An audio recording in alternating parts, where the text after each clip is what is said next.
Hampton and Mason para sa asawa, guys. Non-stick. O, diba?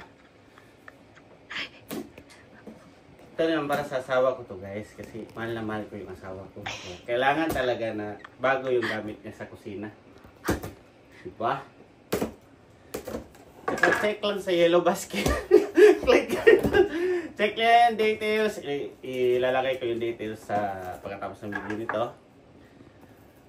Itatayo namin yung itong ganito na style. Nung nakaraan, yung binili namin medyo luma na, kaya kailangan naging palitan.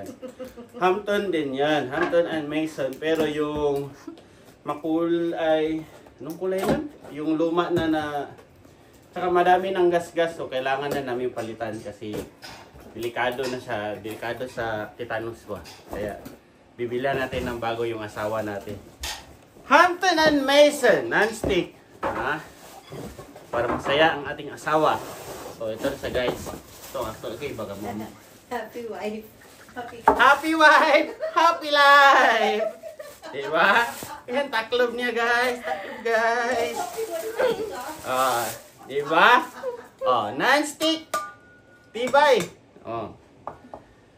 Ano sa? 4 pieces siya yung one set. So, ano yan, taklob guys. Live selling? Live selling? Live selling yarn? Napa, isa. Kala, itlog. Ano na yung itlog guys? Diba? 1. Napa, isa. Uy, yung mga ini. Yan, napa, isa.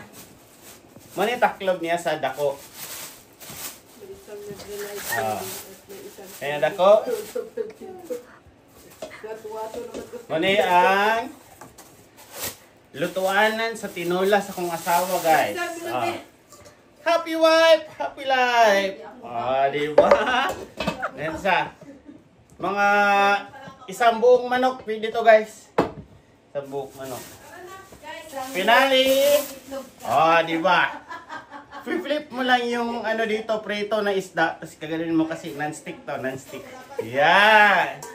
Hampton and Mason. Non-stick para sa asawa. Happy life, happy wife. Yeah.